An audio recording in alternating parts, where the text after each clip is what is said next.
Hi everyone, my name is Dr. Kate Balistreri. I'm a licensed psychologist, certified sex therapist, and a PACT trained couples therapist. And I'm so excited to be here with you all today. I've been working with Poosh as a contributor in their content section for a long time, and this event is so exciting. Really looking forward to talking with you about sexual health when we talk about pushing our wellness. So today we're going to talk a lot about the questions that you submitted around sexual health, and we're going to talk more about pleasure and the orgasm gap and how to close it. I'm really excited to be speaking with Casey, who is working with Lelo, and we're going to be bringing you lots of great information today based on your questions. So Casey, thanks so much for joining in today. Can you say a little bit about yourself?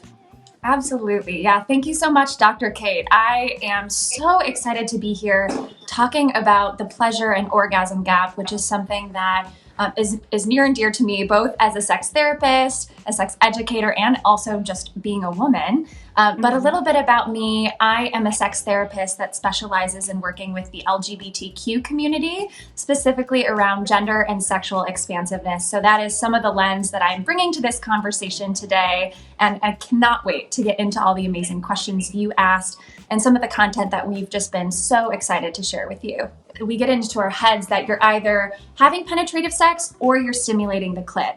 When in reality, right, like we miss out when we're not doing both at the same time. And there are ways to do both, right? And toys, I mean, I love that you use, that you call products as being part of a toolbox, because when you're having penetrative sex, let's say it's a penis and a vagina, it can be hard to get an angle right that also allows you to stimulate the clit.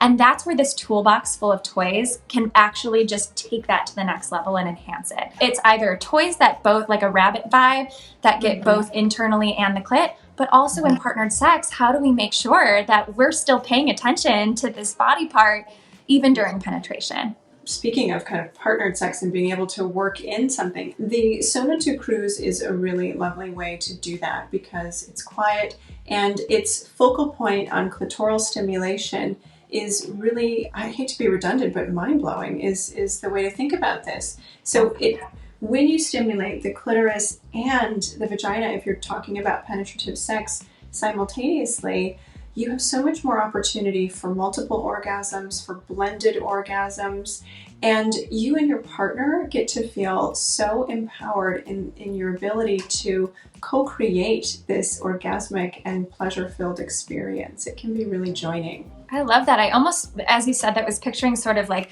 a menu that you and your partner get to look at together, and what combination are we going to try today? And having that be a joint decision and a joint conversation, I think can be such a sexy and caring conversation too. It really can be. One thing that really shocked me in a good way about this toy is it's not just the pressure that you put on the clit that's powerful. This SONA 2 Cruise actually uses sonic waves because it acknowledges that the clit is 3D. So it's not just the outside that needs stimulation. So the sonic waves actually like move internally into your body, actually getting at the entire clitoris, which is something that you just can't find with a toy where it's sort of just direct stimulation right on the clit. So I think that is what makes this toy really special, is the acknowledgement of the fullness of the clit and what it really can do. It's amazing. When you give a body part a little bit of attention and allow it to be fully seen, how much more it will thank you and how much more it will respond in full. Well, and isn't that just true of our whole selves, right? Like it's a little space with being seen, right? Like we will bloom. Casey, I wonder if now's a good time for us to jump over to some of the questions that we received on Poosh's Instagram channel. Thank you all for sending in your questions. They were amazing, and we'll do our best to get to as many as we can. One of the first questions that we received was, does masturbation desensitize you to partnered sex? And I have to say, this is one of the questions that I get asked most frequently when I'm working with women who are just looking to introduce vibrators or sex toys into their repertoire. And even for those women who have been working with different toys and accessories for a long time. So I think when we are thinking about desensitization and masturbation practices, it's important to remember that our body is a landscape that has a lot of different opportunities for pleasure and lots of different opportunities for sensory experience. So it's really easy when we find something that we like to do that over and over and over again.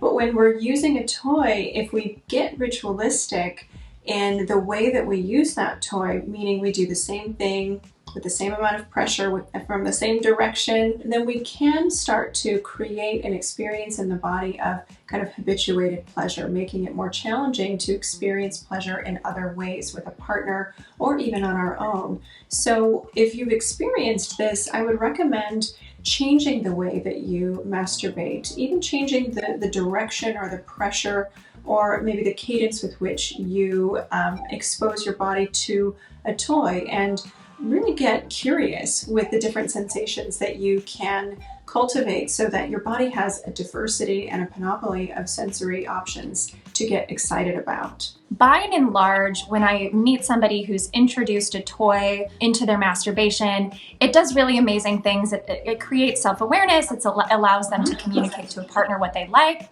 But I do think every so often, we allow a certain type of masturbation to sort of sink into our muscle memory in a way that almost subconsciously our body's been rewired to say, when we do this, we can orgasm. And then anything outside of that becomes either a little bit scary, inaccessible, or just feels new. And one thing I run into a lot when somebody masturbates over and over again in the same way is when they do go to change it up, sort of like you're recommending, Dr. Kate, they get impatient with themselves. They're like, well, when I do it the other way, it takes 5 minutes. Why am I 10 minutes into this new kind of masturbation and not coming? And they give up on themselves. And so one extra piece of advice that I'd offer is, if you are going to change it up, be patient with yourself. As your body learns this new way of masturbating, know that it probably will take longer than the way that you taught yourself originally. That's so important. People do get really frustrated and then they go back to the old way of pleasuring themselves, which then kind of reinforces that as the body's shortcut or circuited route to pleasure. So definitely be patient. Yes. Well, thank you, Casey. This has been so much fun to talk with you. I'm so glad that we had the opportunity to collaborate with Poosh and Lelo and to talk with each other and with everyone watching about really how to experience sexual pleasure in a different way and how to give yourself permission to be more curious, more embodied, more liberated, and more turned on. So thank you all for paying attention and watching and being curious with us on this path. Yeah, Dr. Kate, it's been so amazing to get to know you. And I feel like through some of these questions, I've gotten to know some of Poosh's audience as well. Totally amazing. I absolutely can't wait to see what comes of this and some of the conversations that get started. So thank you to Poosh, thank you to Lelo, and thank you so much. Yes, thank you too. Thank you, everyone.